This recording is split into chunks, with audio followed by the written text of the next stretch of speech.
So I guess with any sort of like sales and marketing, whether you're creating a letter to send someone an email, obviously the key points are to think about what sort of pains and problems is this person experiencing. Like this target who I want to reach, what are they going through that I can help them with?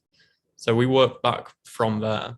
So for example, the coconut, that's something we've sent quite a lot and it's quite a low cost thing to do. Um, I help my clients get more of their dream clients.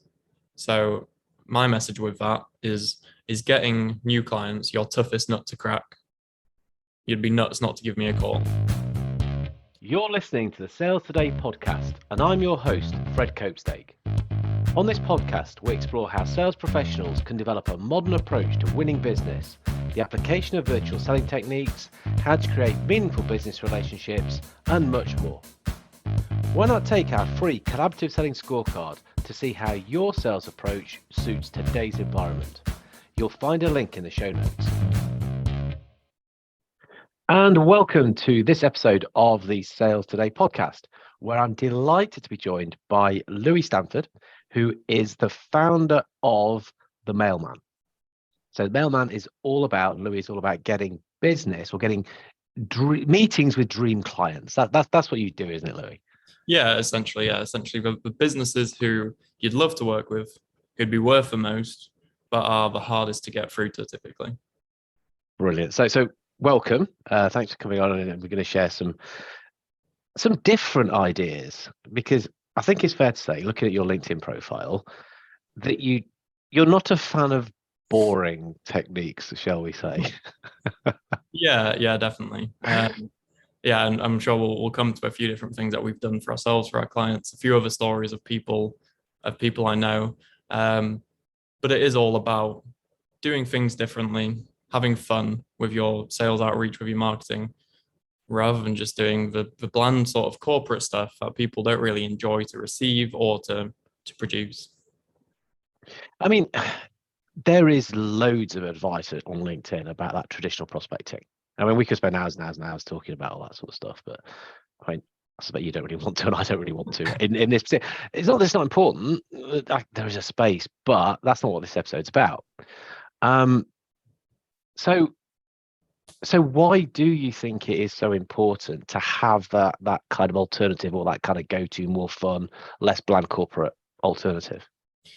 Well, so the area we specialize in is B2B. So any business who works with another business, and especially in the B2B world, that's where it tends to be more corporate. And it's almost like people have an assumption that because someone's a CEO or a professional, that everything has to be like straightforward. It has to be serious. They can't have fun with it. But it's just not true. Like these CEOs, these founders, they're all people and they like to have fun. And because everyone gets bombarded with emails, LinkedIn DMs, cold calls, even though I do like cold calls personally, all these different things, which are all the same boring messages. That's why it's so important to do something different that's actually going to stand out. Yeah. No, I mean, I'm just thinking, I mean, yeah, CEOs come in many different forms, don't they? Many different flavors, don't you? From sort of a CEO, founder, smaller business, to, I'm thinking one of my mates who's a CEO of a pretty big financial services company. And yeah, totally something different. In fact, it worked very well with him, because people assume because of his role, he's going to like the dull stuff. He doesn't. I think the guy would respond brilliantly to something a bit different. Yeah, it's worked for reaching businesses. Like we've reached £1 billion turnover businesses and got responses. Got the CEOs calling us up from those giant businesses. And that just goes to show that it really can work for everyone. Whoa, let's go back a little bit.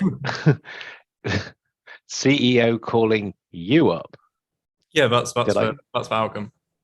Well, that's not a bad outcome at all, is it? I mean, hands up anyone who's listening to this who would quite like the CEO calling them, rather than sort of trying to batter their way through and getting through and then making a mess of things, which is a different conversation altogether. Yeah. But obviously, not everybody calls it, but that is the general outcome we are achieving and our clients achieve. Essentially, we obviously do follow-ups, as you'll know, doing like phone call follow-ups. We do follow-ups on LinkedIn and email, Yeah. but we use the item that we've sent as a talking point. We need to stop beating about the bush, don't we? We need to stop talking about some of these items, some of these things. Okay, yeah. I mean, look at me. Anyone who's watching this on YouTube will see I'm sat forward, I'm leaning, I'm like, okay, come on, I've got my pen in my hand, I'm ready to rock and roll here. I'm sure people listening are too. So yeah, so some of the things that you've done.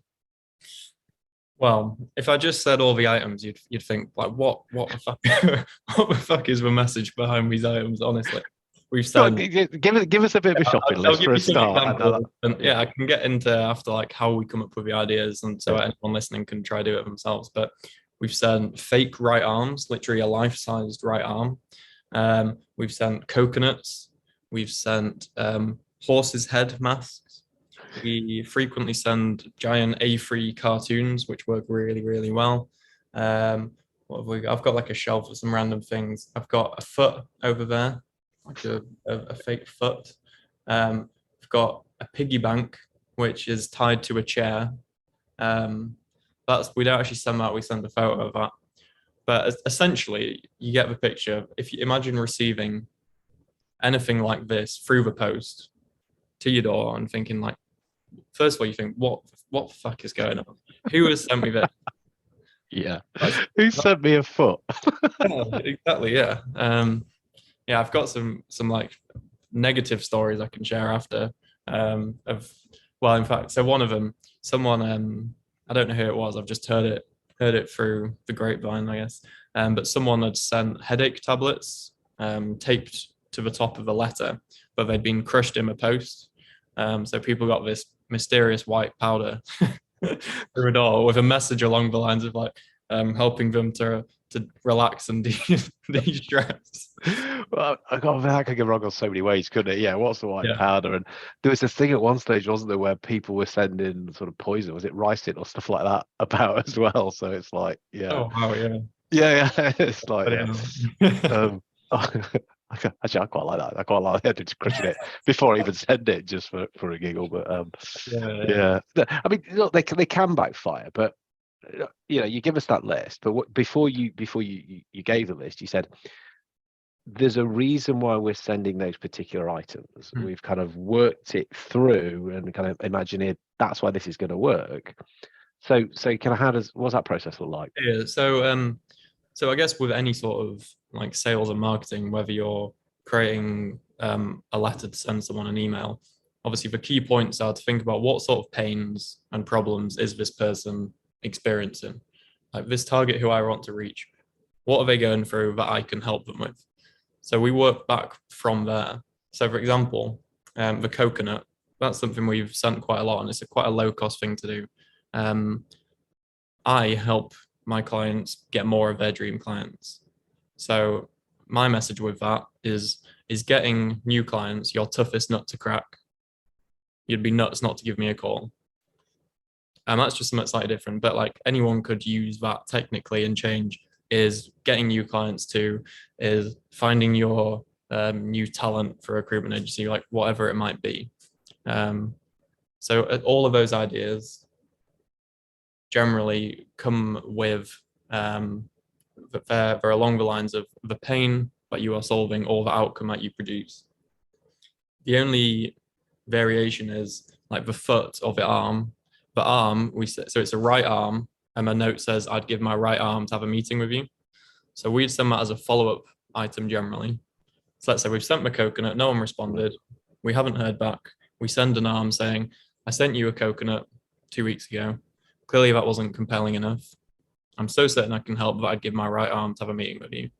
And mostly because that is so bizarre, we've had responses as high as 80% from sending arms before. So you've got a stack of stock. I don't know what's the collective. Yeah. Well, a load. We struggle to get them now. I used to have to get them shipped in from Germany, from this like Halloween shop online. But they stopped selling them. So I recently bought some from China, which not the planet sadly, but yeah. So I mean, there's a cost associated with this. Yeah. But I'm guessing what you're doing here is you're just weighing up, the Yeah. return on investment in that, to get this person's time is hard, to get their attention. To We know when we get in front of them, because we've done the work on the kind of, the outcomes we can deliver for these guys is superb. It's worth it. The lifetime value, or even just the one-off value of an order with these people, it just makes sense to do that sort of stuff. That's part of the equation, isn't it? Yeah, but that's it. It's like you say, like to send some of these items, you're spending 25, 30 pounds per individual target who you're reaching. And that might, so a lot of people think, bloody hell, I could just send an email. But if you send 10 of them and you get a meeting with one of them, then it's cost 250 quid, 300 quid for a meeting with someone who, for most of the types of businesses we're working with, are likely to be paying thousands of pounds a month for months or even years to come. So it's yeah, when it comes to, it's all about return on investment, like you say. Well, it isn't part of the problem that people, once they then start go, well, I could just send an email. Well, actually, for the same price, I could send 30,000 Mm. because it's free. I will send 30,000, and then you're into that high volume, and none of it's hitting home, or you Yeah. might get a return, Mm-hmm. and even if you do, I would suspect that. Okay, I send an email with reasonable outcome in it, and someone says, "Yeah, I'll talk to you." You send your coconut and your arm. Yeah. You're on the front foot, aren't you? Your conversation is surely going to start off better than me saying, "Oh, well, yes, we have these problems, blah blah blah blah blah." Okay, could do better than that, but it just you're ahead of the game, aren't you? I'd have thought. Yeah, exactly. And you kind of touched on a key point. Like when you get to that high volume, you can tell there's no like personalization or anything like that. Now, everything we send goes with a handwritten note. Yeah, We handwrite everything, we hand address everything as well. So it's personalized to that person. It's clearly like specifically for them. Whereas most of the issue, well, one of the issues with a lot of these like LinkedIn DMs that at the moment, especially since the new year, I must be getting like 5 a day DMs, and they're pretty much all the same. I'm sure it's like the same company who's who's working with everyone to send these same messages, and you can just tell it's just copy and paste. And yeah, that event, it's nothing to do with me at all. There's no desire to work with me specifically. yeah. I mean, if you're going to do that, at least have the decency to record a video. Slightly more personal, a bit more effort involved. Well, that is Um, like that sort of stuff does work well. Like, and emails, you see when people send emails that are specifically personalized. Like if someone sent you an email saying, "Hi Fred, I've been listening to the Sales Today podcast for however long, really like what you do," and then like made it personalized to you, then that would work. it does. Yeah. Fact. Oh, somebody sent me one the other day about YouTube, and they'd taken some screenshots and highlighted some things and put some arrows on as to where it wasn't quite right. So there's quite a lot of arrows. Um, and I'm like, well, yeah, you've done that piece of work for me. Yeah. Somebody else has sort of said, I've listened to Sales Today. Send me a clip of your episode and I'll show you how we can jazz that up in the repromo. Of course, that's going to get more attention. It's going to take more time, but they got responses. Guess that the responses to people are sending me a generic. Yeah. Zero. Yeah. And I don't want to like come on here and like shit on email and all of these other strategies because they do work and lots of businesses do get a return. It's more for like the specific businesses and the specific people who you can help, it'd be worth a lot. Generally, doing something different is, well, it is going to be the best thing to do. But mate, isn't it the reason that people take umbrage this sort of stuff is that you're challenging their thinking, you're calling out something they're not doing or they're not brave enough to do or they don't know how to, which is why we sort of naturally react with that kind of that, oh no, I don't like that. And that people also kind of take it's as it's instead of, and you're saying, I'm not saying it's instead of, I'm not saying you need to send a horse's head to every single one of your clients. It's the 2 or 3, it's those top, you get that, you are made for the year. It's worth that little bit of thought and investment. But people sort of take stuff so like it's either black or white, don't they? And get all excited about it. Yeah. And that's it. It's like whenever I'm meeting with a business who may or may not work with me, it's like, right, what's your current situation? Are you looking for a new strategy? Have you got marketing that isn't working? It's like you say, it's generally people have already got other strategies and they want to add more because why wouldn't you? If you've got strategies that work, why not try find other ones that are also going to work and provide new leads from people who you've been unable to get through to at this point? Yeah, we're not uprooting the whole lot. We're just adding an extra layer, and then I think that's I mean, certainly what I think. That's why I wrote the book. But hybrid selling is about kind of adding extra elements to keep yourself ahead of the game, and sort of having all these things coming into play that you can go and grab the piece that you need to do there and then. Whereas if you've only got one route and that's all you do, you're going to struggle a little bit. Yeah. So Yeah, definitely. the horse's head, though. Cool. Let's go back to the horse's head. I've mentioned it a Oh, couple yeah, of yeah. times. You can tell I'm desperate to hear about what goes on with that one. Then we'll come back into the strategy piece. So the horse's head. I am a big fan of The Godfather. This is where Okay. the idea came from. I've just realized I'm giving everything away here. So I'm a big fan of The Godfather, and generally, I find most people like The Godfather that I'm targeting. Obviously, it's going to depend on who people who people are targeting, whether this would work for them. But this is also another follow-up item. So if I haven't heard back from my initial item, I send these horse head masks in a box with a little postcard with a picture of Vito Corleone, the Godfather himself, handwritten note saying, like, John, whoever it is, I sent you a coconut, a cartoon the other week, but I haven't heard from you. I'm going to make you an offer you can't refuse. Yeah. And basically that. And it works. Yeah, no, I was hoping it was going to be that one. I was wondering, is it going to be off you can't refuse? But well, are you giving all the secrets away? We've got tons of different things that we do, but it's useful for people to like hear different things because we might not use the horse's head itself. It might help people come up with their own ideas and see the sort of process in which we take to create these campaigns.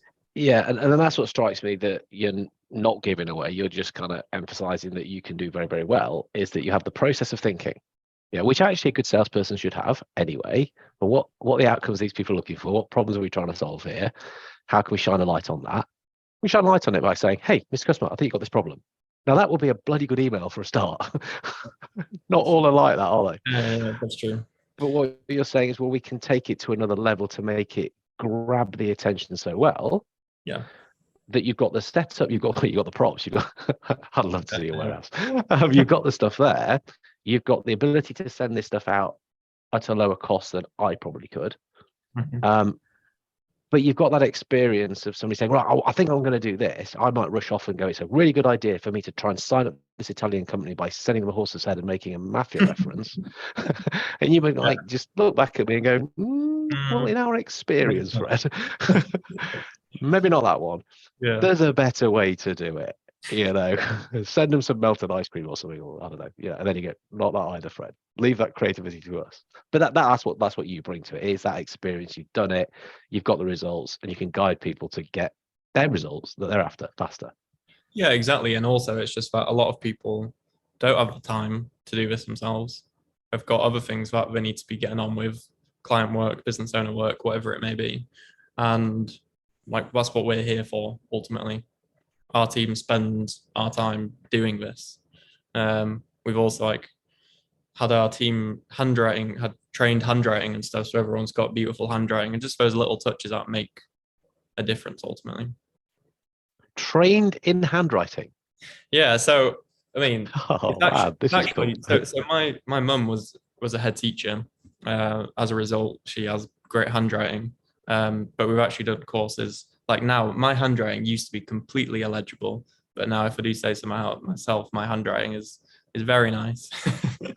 And so literally whenever we have anyone come on board, we go through a handwriting training process so that everyone writes in the same sort of style to the same sort of standard. It's processes, isn't it? I mean, we were chatting off air before we started recording about processes and systems to make this stuff work.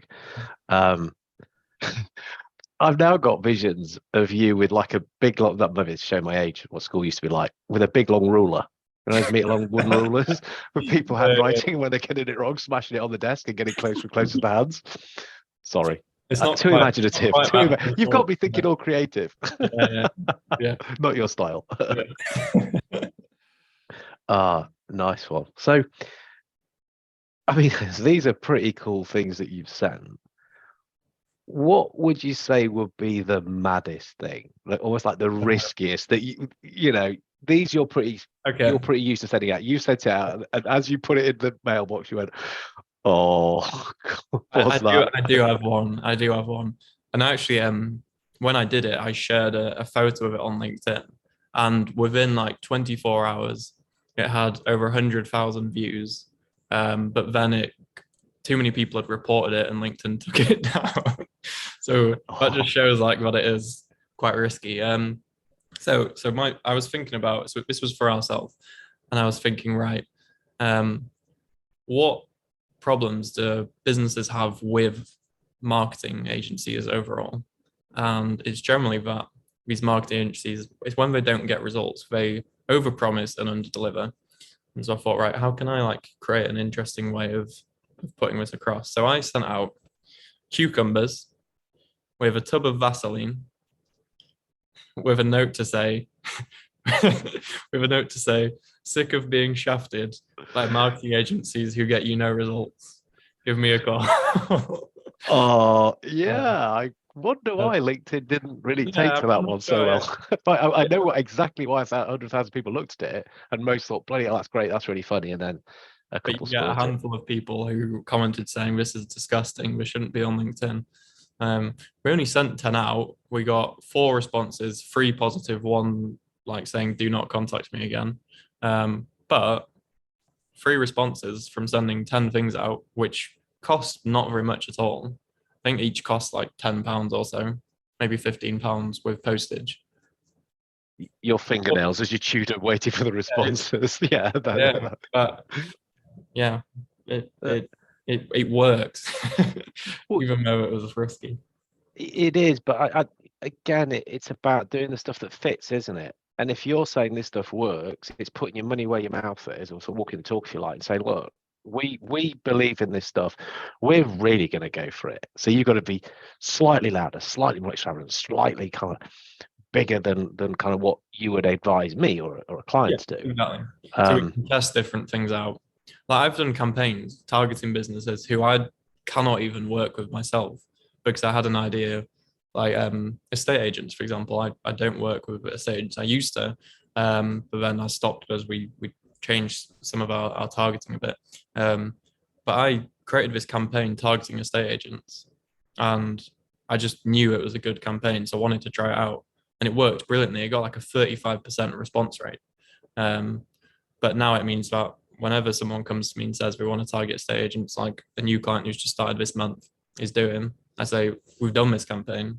It got this response from this type of agency, from of estate agency, and like why not do it? It's gonna get you results. so you're not working, yeah.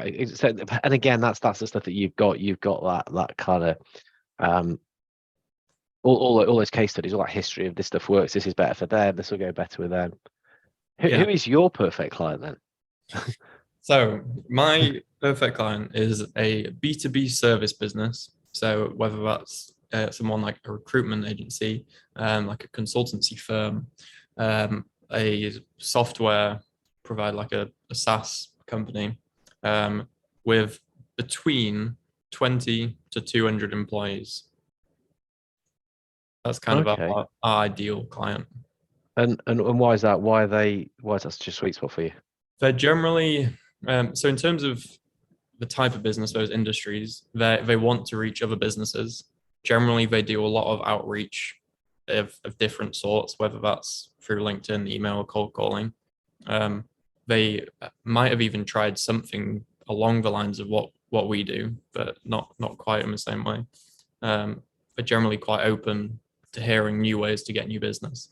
And in terms of the size, it's mainly just because they're generally fast growing companies and companies who are looking to invest in marketing to get more clients. Yeah.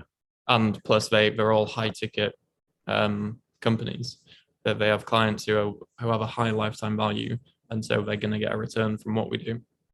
Yeah. Yeah. The other thing I'd have just said in the list is where you said, yeah, they want to reach, they've tried, they're open. Mm, there's also a lot of people doing exactly the same thing. exactly. There's Yeah. a lot of not just that kind of dull. It's Obviously. white noise now, isn't it, going Yeah. on? And it's just that little thing was bang. Oh, that's different. Hey, let's talk to you. Yeah. Yeah. Oh, that's cool. That's cool. So you touched. I mean, there's so many positives to this. It's probably hard to look for the negatives. I mean, you did sort of touch on one that you could just rub someone up the wrong way. I think you gave me another example as well, didn't you? Where what did you say earlier on? We did have one. We've had one case with one of our clients, unfortunately, um, where we send cartoons out frequently, these A3 cartoons, and the image is always projecting like a pain someone's facing, or an outcome that we're selling. Um, and we'd sent this one cartoon out on behalf of one of our clients, and it just happened to land on this person's door as they were going through um, someone was like doing them dirty basically in some sort of business sense, Yeah, and the yeah. person's name was the same name as my client. So they had thought this has come from this guy who's fucking me over, and he was really angry. Called my No. client up like, how dare you? But that is the one time, and it's a very unfortunate circumstance that it just happened to have happened. So That's just unlucky, isn't it? And I wonder if afterwards, that's why I'm happy to share it. It's yeah, it's not malicious. It's not nasty. You're not trying to get a reaction by yeah, being exactly. horrible. It Yeah. just unfortunately, and I wonder if actually in the long run, it was kind of you could look back at that and people actually, yeah, that was pretty unfortunate that we did it, and you could almost build the bridge stronger. Yeah. Not a reason to do it on purpose though. Exactly. Yeah. Yeah. Yeah. Definitely. Yeah. And those cartoons sound cool. And is the cartoon is that kind of bespoke? You'll talk to people and say, okay, Fred, you're trying to target clients where the people who kind of use old-fashioned techniques, so they're going to get left behind a bit. They're going to be chasing after a bus. Okay, right. We know what that looks like. You got an artist who'll draw that, mount it up Yeah. nicely, and send that. So I actually used to draw them before I started like traveling last year. The team's drawn some. We do have a guy who is a cartoonist who, Oh, which we have to charge a bit more for, but he creates like full color digital cartoons. The ones we create are literally like, in fact, I'll grab one. I've got like a ton here. oh, Like, please do, please do. I love the idea of this. Love the idea. anyone's Think of watching, your like, act. Yeah, if yeah. anyone's watching this, they're gonna get like my go-to. So we send for ourselves anywhere between 25 to 50 of these every single week for ourselves to our audience. So this particular cartoon, can you see that? Yep, got that. So what do we got there? We've got a couple of A bunch of people. people in a room looking at a piece of art, which is a sales graph, which has a sudden spike in it. Now, above the graph, it says the company who I'm targeting and their sales in 2023. Now, this guy says, wow, isn't it beautiful? And this person says, yep, James, the person I'm targeting, is awesome. And where the spike is, it says, James gave Louis a call and my number. So it's essentially saying by giving me a call, their sales are going to shoot up, and it's making them the hero because, yeah, James is awesome for giving me a call, and I'm like the guide in that instance. And with that, we literally just put a little post-it note which says, James, what harm could 3 minutes on the phone do? My name and number. There is Love so that. much clever stuff going on in that. So much. I mean, the artwork itself, the spike in the graph is very visual to see that that thing is going up. Make them the hero. I mean, that's the Yeah. that's the nugget in there, isn't it? Really. So And we James it. is thinking, yeah, I want to do that. Oh, I want to be the hero. I'll do that. 3 Yeah. minutes, and you've taken the effort. Reciprocity's kicking in now. Yeah. It's personalized. It has their name, their business Yeah, name on the actual item. We send it in this big tube so it yeah. stands out in the post. And I mean, generally that gets anywhere between 15 to 20% inbound response rate.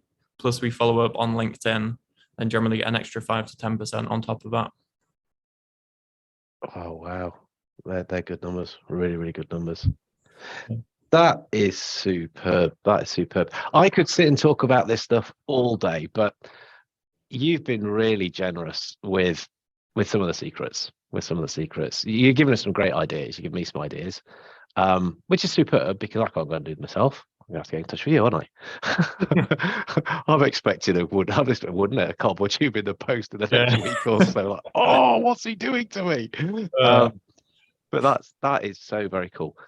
How can people get in touch with you? Because I'm pretty sure some people will listen to this and think, you know what, I'm going to give this a bit of a go. yeah, cool. On LinkedIn, just Louis Sanford, spelled Louis. So a lot of people call me Louise. I get it all, but yeah, if you search Louis Sanford on LinkedIn, that's probably the best way. Just send me a message, and I'm happy to. I always reply to LinkedIn messages as long as it's not a copy and paste. A copy. Heard you on the Sales Day podcast. Love some of the stuff you said. I want to send some hands to people. Yeah. Yeah, but let's work out why, and do that. Yeah, so we'll drop. I've never actually received anything in my post. I've received like birthday cards and gifts as like thank you gifts and stuff, but I've never received a direct mail strategy in my post. And if anyone ever sent me something, that would be like a good way to get in touch with me. For it to like sell to me, just from that point of view. But Just yeah, see what it's like. I'd like to experience this myself. And you know what the funny thing would be, I suspect, that even though you know what's going on, it's what you do, that little thrill of receiving something, of opening it, that somebody's bothered and that they've thought about it, you'll still experience that, even though you totally know what's going on. You can't help it. Yeah. Oh, that's superb, mate. It's superb. We'll drop that link into the show notes anyway. I will encourage people to connect with you on LinkedIn because you do put some decent stuff out there. Always makes me smile. No, look, thanks again so much for coming on. Cool. Thank you for having me. Thank you for listening to the Sales Today podcast with me, your host, Fred Copestake. I hope you've enjoyed what you heard today. If you did, please get in touch and hit subscribe. And remember, you can take the collaborative selling scorecard for free to check out how your sales approach works in today's environment. You'll find it in the show notes.